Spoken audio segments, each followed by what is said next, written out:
sida aad walaalayaal ka warqabtaan adduunyadu waxa ay weli la daaladhacaysaa sidii looga guulaysan lahaa cudurka loo yaqaan COVID-19 weli waxaa muuqata inay sii kordhayso tirada dadka u dhintay cudurkan oo hadda kor u dhaaftay 137,000 oo qof waxa uu ku dhacay ayaa la leeyahay dunida in ka badan 2,100,000 oo qof waxaa sidoo kale muuqata in cudurkani aanu xaduud lahayn oo isaga gooshaya qaarado taasoo keentay inuu hadda aad ugu soo badanayo dalkeenna iyo dalalka aan deriska nahayba maadaama ay sii kordhayso tirada dadka uu cudurkani ku dhacayo dalkeenna oo ilaa iyo hadda inta la xaqiijiyey ay tahay 80 qofood boqolaal kalena ay wasaaradda caafimaadku ku wado baaritaan iyo hubin dhowr qofna ay ugu geeriyoodeen isbitaalada khaaska loogu daaweeyo allah u naxariistee waxaa walaalayaal muhiim ah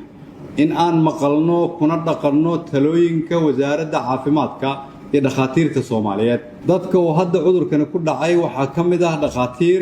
iyo shaqaalaha wasaaradda caafimaadka oo ah adeegayaasha bulshada ee taagan safka hore waxay dadaaladaas u bixinayaan naftoodana u hurayaan inay badbaadiyaan nafta shacabka Soomaaliyeed wasaaraddeena caafimaadka iyo dhakhaatiirta Soomaaliyeed oo dhan meel walba ay joogaan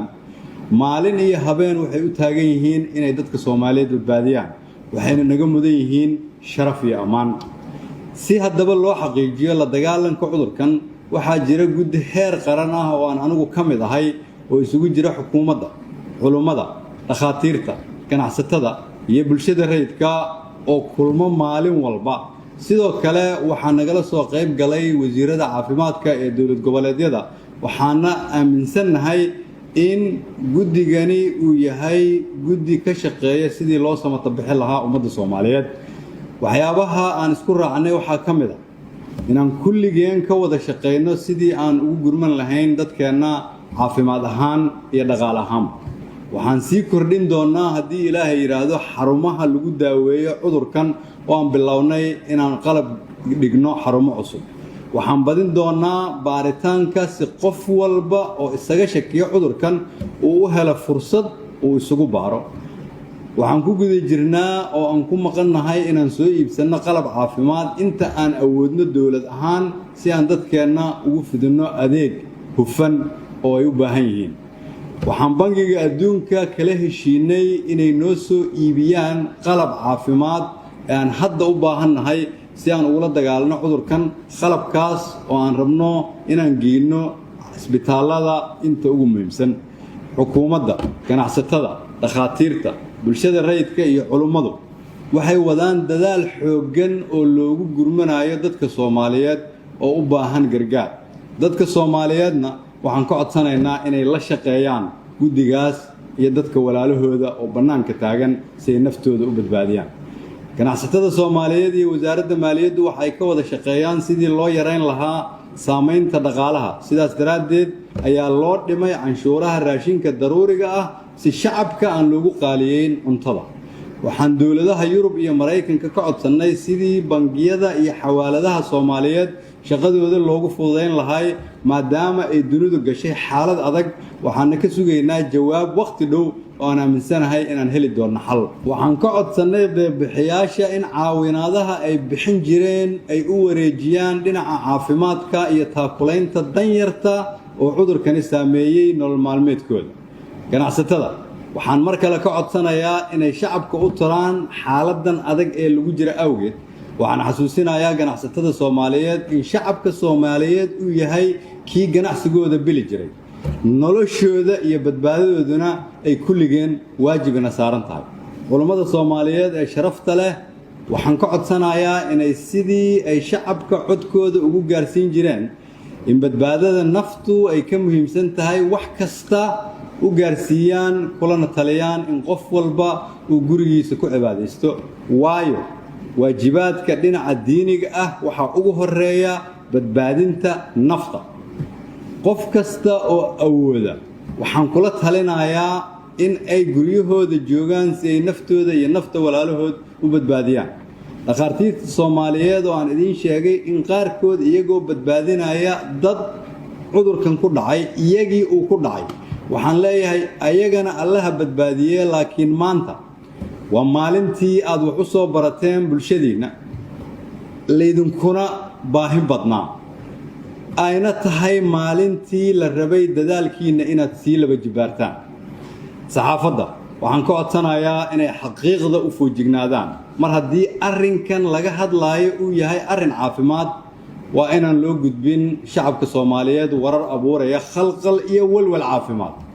ka qaata xogta rasmiga ah wasaaradda caafimaadka oo maalin walba soo saarta warbixin aan dadkeena ilaalin gaar ahaan waayeelka iyo dadka xanuunsan aan alla ka cabsiga iyo baryadiisa badino si ilaahay ummadeenna u badbaadiyo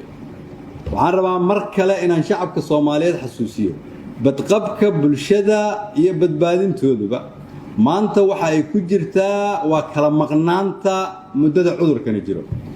inaad heladaada iyo asxaabtaada ka maqnaantay ama aad ka maqan tahay oo aadan booqan xilligan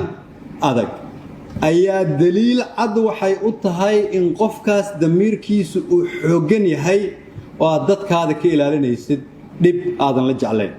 dhab ahaantii masiibada maanta waxaa ka nabad galay kuwii qaatay waanada iyo waxsheegga kuwii dhegaystay talooyinka bahda caafimaadka kuwaas ayaa ah kuwa inay halligmaan ka nabad galay shacabka Soomaaliyeed garab ayay idinkaga baahan tahay dawladdiinna iyo dhakhaatiirta ku howlan sidii cudurkan wax looga qaban lahaa sida wada jir ah dhagihiinna ayaan ugu baahannahay mujtamac kasta noloshoodu ismaqal ayay ku xiran tahay aan dadkeenna ilaalino gaar ahaan kuwa waayeelka ah oo u baahan in la siiyo daryeel laga ilaaliyo cudurkan inuu u soo dhawaado walaalayaal dawladdiinnu waxay ka shaqaynaysaa wax walba oo dadkiina lagu badbaadin karo laakiin aan kulligeen ka hortagno faafidda cudurkan yaan loo kala harin oo yaan la isku halayn dalkeenna iyo dadkeenna Allah barakeeyo cudurkan ilaahay shacabka Soomaaliyeed ka badbaadiyo waa mahadsantiin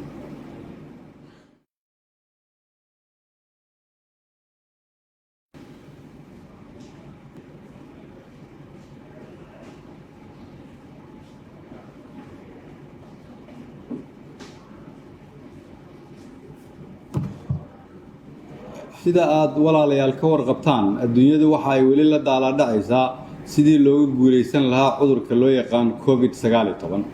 weli waxaa muuqata inay sii kordhayso tirada dadka u dhintay cudurkan oo hadda kor u dhaaftay 137,000 oo qof waxa uu ku dhacay ayaa la leeyahay dunida in ka badan 2,100,000 oo qof waxaa sidoo kale muuqata in cudurkani aanu xaduud lahayn oo isaga gooshaya qaarado taasoo keentay inuu hadda aad ugu soo badanayo dalkeenna iyo dalalka aan deriska nahayba